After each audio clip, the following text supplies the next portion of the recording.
Ontem foi um dia muito curioso, muito peculiar. Aconteceu no Poder Executivo algo que foi diferente e aconteceu no Poder Judiciário algo que foi bem igual. Eu quero falar do bem igual, porque ontem a gente conseguiu conversar a tempo sobre o bem diferente, que foi o discurso do presidente Jair Bolsonaro na cúpula do clima. Bem diferente porque o presidente Jair Bolsonaro seguiu o manual. O presidente Jair Bolsonaro seguiu o texto que os profissionais deram para ele ler. O presidente Jair Bolsonaro não falou nada fora da casinha. Não desafiou, não desacatou, não foi agressivo. Fez um discurso irretocável. A crítica que se faz é a distância entre as palavras e a ação. A ação já registrada e a ação que eventualmente venha a ser registrada daqui para frente, que é recebida com grau de desconfiança. Mas sobre as palavras que ele disse, melhor o que ele disse ontem do que o que disse há 2 anos, e a gente falou sobre isso quando na Assembleia Geral da ONU, na abertura, na 74ª, que foi a primeira dele, em 2019, foi uma posição muito agressiva e desnecessária. Mas ontem foi dia de coisa igual. E uma coisa igual que faz pensar, irrita, incomoda, é deboche, é piada. Dá para entender a irritação da sociedade com o que aconteceu ontem no Supremo Tribunal Federal. E não tem nada a ver com a decisão do Supremo em si, de considerar o juiz Sérgio Moro suspeito no julgamento sobre o ex-presidente Lula. Para mim não faz a menor diferença se o juiz Sérgio Moro é suspeito, se o juiz Sérgio Moro não é suspeito, se o Lula é culpado, se o Lula é inocente. Para aquilo que eu vou dizer agora não faz diferença. Claro que faz diferença saber se o Lula é culpado ou inocente, mas a gente não sabe. O Supremo Tribunal Federal não deixou a gente saber. O sistema de justiça brasileiro não deixa a gente saber se o Lula é culpado ou inocente. Pelo simples fato de que o sistema de justiça brasileiro vai deixar um candidato a presidente da República disputar a eleição no ano que vem, 2022, sem que a gente saiba se ele é culpado ou inocente. Bom, mas a gente não sabe se o Jair Bolsonaro é culpado ou inocente. A gente não sabe se o Álvaro Dias é culpado ou inocente. A gente não sabe se o Ciro Gomes é culpado ou inocente. Calma. Nenhum desses foi acusado de coisa alguma. O Lula foi acusado. O Lula foi preso.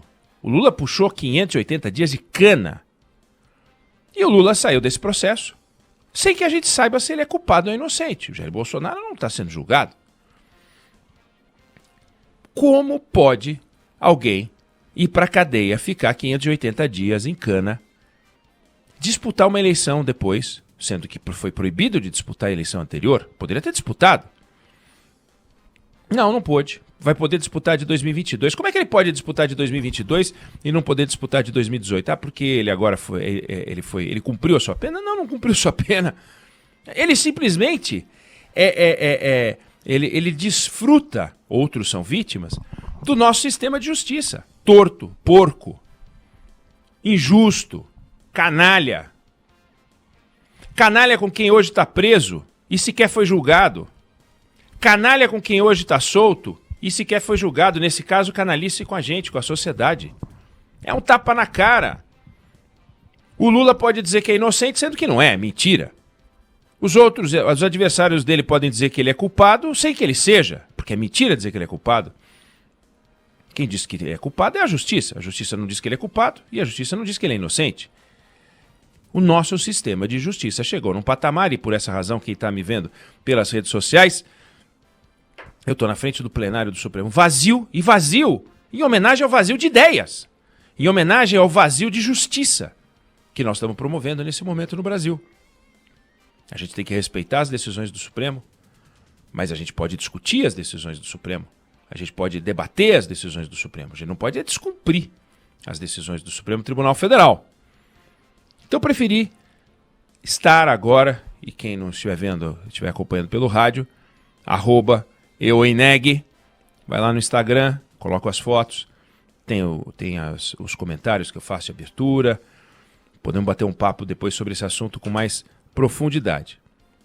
@eueneg. Mas vejam só, o Lula, quando começou o processo do Lula, e esse processo foi bater na mão do juiz Sérgio Moro, esqueçam os nomes, tá? Ignore que é o Sérgio Moro, ignore por um minuto, mas bateu na mão lá de um juiz lá de Curitiba. A primeira coisa que os advogados do Lula disseram foi: esse juiz não pode julgar o Lula, porque esse caso não pode correr na vara da 13ª Vara de Curitiba. Como é que esse assunto, que é essencial, quer dizer, aonde o juiz aonde o réu vai ser julgado? Aí definiram, Curitiba. Pois esse camarada foi julgado em Curitiba, depois foi para o Tribunal Regional Federal da 4ª Região, foi para o STJ. STJ, ninguém parou esse trem. Esse trem ficou correndo em alta velocidade. Ele foi condenado primeira, segunda, terceira instância. Que sistema de justiça é esse? Que a alguns não dá o direito de julgamento e estão cumprindo pena, entre aspas, com prisão provisória há anos, enjaulados, feito animais, e a outros reserva esse destino. Cumpriu pena, 580 dias, alguns nem isso, não cumpriram, tal, mas aí você tira do lugar original, alegando que aquele lugar não poderia ter existido, mas aquele lugar existiu. E aí o mais absurdo foi acompanhar o julgamento do Supremo Tribunal Federal e ver o ar de indignação dos senhores ministros, como se eles estivessem no papel de observadores internacionais da ONU, falando de um país sobre o qual eles não têm nenhuma responsabilidade, falando sobre um sistema de justiça sobre o qual eles não têm nenhuma responsabilidade. Eles são os maiores responsáveis por esse absurdo que é um sistema de justiça que não faz justiça. Porque o Brasil provavelmente irá, em 2022, para as urnas, tendo um candidato que a gente não sabe se é culpado ou inocente. Ah, não, mas espera aí, todo mundo é inocente até prova em contrário. Se ele não for condenado, ele é inocente. Pois é, verdade, é isso mesmo, então ele é inocente. Então o Lula é inocente. Montou o maior sistema, o governo dele, né? Ou debaixo do governo dele, funcionou o maior sistema de corrupção que o Brasil conheceu e ele é inocente. Quem acredita nisso? Quem quiser acreditar. E quem não acredita nisso? Quem não quiser acreditar. Por quê? Porque a justiça se debruçou sobre isso e não chegou a conclusão nenhuma. É justo com o Lula dizer que é inocente e alguém questionar? É justo. É justo com as pessoas que perderam seu emprego depois do descalabro que se patrocinou na Petrobras, por exemplo, durante o governo Dilma, os gastos públicos da campanha dela, todos construídos com distorção e corrupção, assim como as campanhas do Lula também. E é justo quem está desempregado agora, provocado por esse abuso, nessa fase horrorosa de distorção econômica e tal, é justo ver que o Lula não é culpado? Não é culpado. A gente não sabe, porque o sistema de justiça não definiu se ele é culpado ou inocente. E quando eu falo da cara de indignação, eu fico chocado. Eu sinceramente, me espanto de ver algumas pessoas discutindo se está certo ou se está errado, se o Lula deveria ou se não deveria estar em Curitiba, se o sistema, se o juiz Sérgio Moro era o juiz natural ou não era o juiz natural, se o juiz Sérgio Moro, se ele agiu de forma correta, equilibrada e distante como juiz, sim ou não. Eu fico um pouco espantado de ver isso, porque parece natural para todas as pessoas que estão discutindo que esse debate ocorra 5, 6 anos depois. Parece que todo mundo acha natural.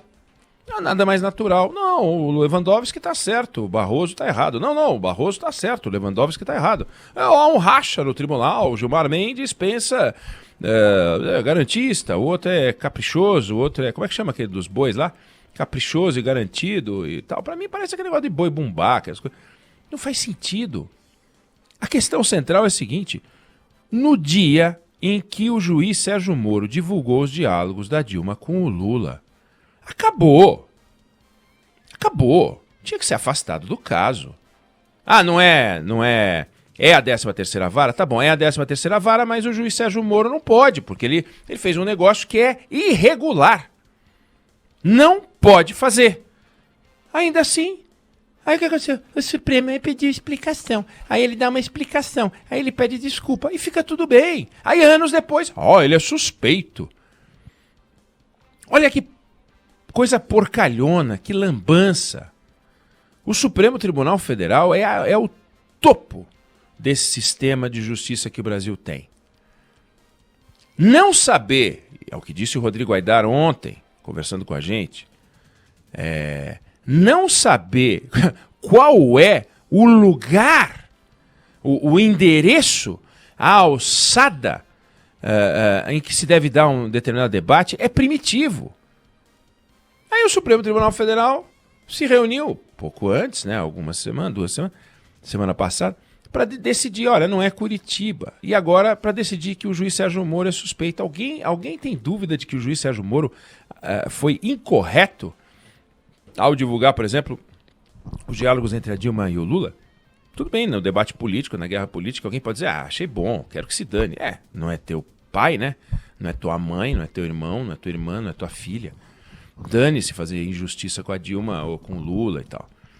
Então, tem que ficar claro que o Supremo Tribunal Federal, ao fazer o que está fazendo, não importa qual é a decisão, não importa se resolveu que o juiz Sérgio Moro é suspeito ou que ele é insuspeito, se a vara de Curitiba é adequada ou não é adequada, não faz a menor diferença.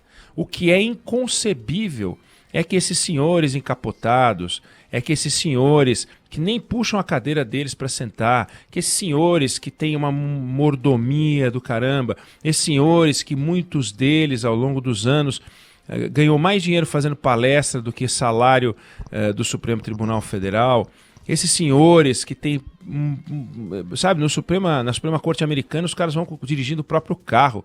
Aqui é uma mordomia, é carro, e o carro deles, eu já contei aqui como piada, se o motorista do ministro, que é mais antigo, está na frente, numa avenida em que o motorista do ministro mais novo está atrás, se o mais novo quer chegar antes no Supremo, não ultrapassa o outro, porque não pode nem ultrapassar.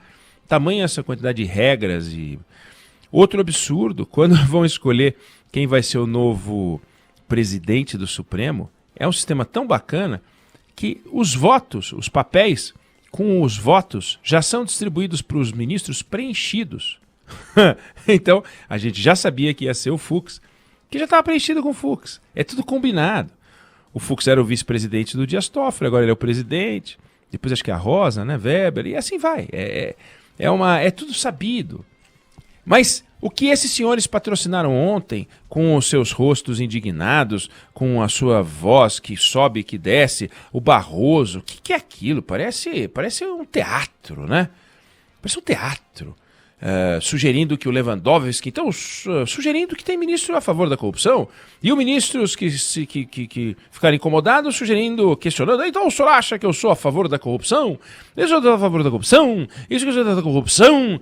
O fato é que eles legitimavam a maior distorção que o Brasil tem, que é um sistema de justiça que não faz justiça. Que não faz justiça. Não houve justiça. Ou é justiça um cara ser preso 580 dias sendo inocente? Ou é justiça um país ter um candidato a presidente da República que a gente não sabe se é culpado? Ou é justiça ter um juiz que fica anos e anos e anos julgando casos que ele não poderia julgar? Ou é justiça questionar a honra de um juiz que deveria ter julgado? Sabe, fica tudo no limbo. O juiz Sérgio Moro saiu emporcalhado, o Lula saiu emporcalhado. Agora, o Supremo Tribunal Federal está brincando com o Brasil. Não é possível que eles não possam botar a mão na consciência, sabe, esses ministros todos aí. O Fux, nossa, ele fez aquele discurso de posse. Vamos fazer justiça. Fazer justiça o quê, porra?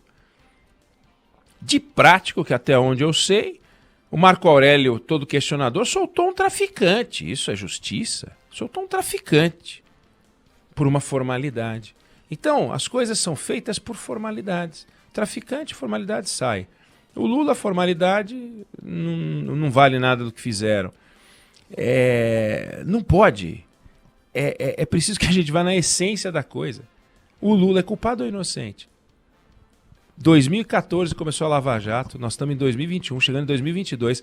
8 anos depois, não só a gente não sabe nada, como se a gente explicar para alguém lá fora, a gente vai dizer que o nome que aparece à frente das pesquisas hoje, em primeiro lugar, e que vai disputar as eleições do ano que vem, 8 anos depois do início da Lava Jato, é o mesmo cara que passou 580 dias na cadeia, acusado de corrupção, lavagem de dinheiro, formação de quadrilha e que, portanto, estava fora do jogo.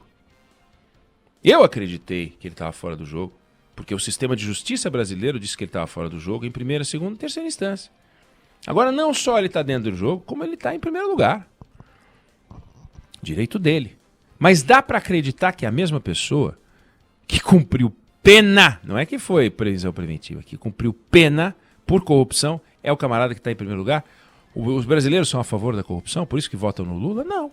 Os brasileiros não são a favor da corrupção, os brasileiros são a favor de um governo bom. Mas percebe o absurdo que esse Supremo Tribunal Federal está fazendo? Nós vamos voltar a falar sobre isso com o Rodrigo Aidar, ele vai conversar com a gente hoje, vai ser motivo da nossa conversa ainda, mas eu queria deixar registrada a indignação. É um escândalo nacional o que a gente viu ontem. É a confissão de que o sistema de justiça no Brasil ruiu.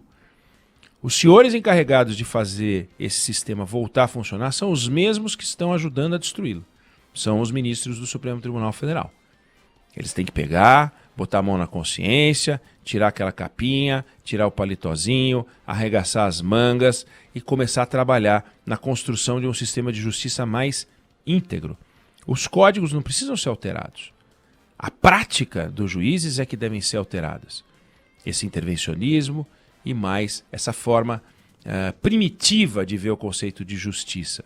Está errado. Eles são os controladores do Conselho Nacional de Justiça também. Estão com a faca e o queijo na mão. Se tiverem vontade de transformar e fazer o sistema de justiça ficar à altura do povo brasileiro, vão fazer. Não é para representar os anseios, viu, senhor Barroso, do povo brasileiro, não. É para que o senhor, com a sua consciência, o senhor que se formou em direito, assim como os outros 10 que estão ali se formaram em direito e juram defender um conceito chamado justiça, passem a trabalhar por esse conceito. Pensar no pobre ferrado que está lá na prisão preventiva e pensar também na forma como estão fazendo a proteção dos mais ricos. Está uma distorção brutal e ontem ela foi confirmada.